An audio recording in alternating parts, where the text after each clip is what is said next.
लसबेला के ज़िला हेडक्वार्टर उथल में यूनियन ऑफ जर्नलिस्ट के अहदेदारान ने उथल में जाली सहाफ़ियों और जाली प्रेस क्लब के क़याम के ख़िलाफ़ एक एहतजाजी रैली निकाली, जिसमें उथल के तीनों प्रेस क्लब्स के अहदेदारान ने शिरकत की और सहाफ़ियों की रैली ने मेन कौमी शाहराह का गश्त किया और जाली सहाफ़ी नामंजूर के नारे लगाए।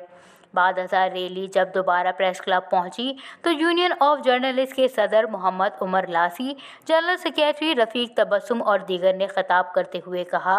कि सहाफ़त के लिबादे में दो नंबरी करने वालों को इस मुक़द्दस पेशे को बदनाम करने की इजाज़त नहीं देंगे। सहाफ़त एक मुक़द्दस पेशा है और उथल के सहाफ़ियों ने हमेशा मुश्किल हालात में भी इलाकाई मसाइल को बेहतर अंदाज में उजागर किया है, लेकिन अब कुछ अनपढ़ और मफाद परस्त अनासर सहाफ़त का लिबादा ओढ़कर अपने मफादात के हुसूल के लिए सहाफ़ी बनकर प्रेस क्लब्स बना रहे हैं, जो किसी सूरत बर्दाश्त नहीं किया जाएगा।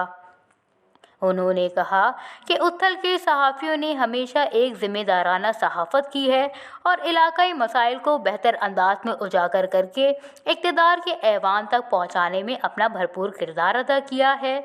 यूनियन ऑफ जर्नलिस्ट उथल के अहदेदारान ने डिप्टी कमिश्नर लसबेला मुराद खान कासी, ज़िला कौंसिल के अफसरान से मुतालबा किया है कि वो उथल में जाली सहाफ़ियों को ज़िला कौंसिल की मार्केट में अलर्ट किए गए कमरे को फौरी तौर पर मनसूख करें। बसूरत दीगर उथल के सहाफ़ी अपना एहतजाज जारी रखेंगे और अगर उथल के हालात ख़राब हुए तो इसके ज़िम्मेदार मज़कूरा अफसरान होंगे।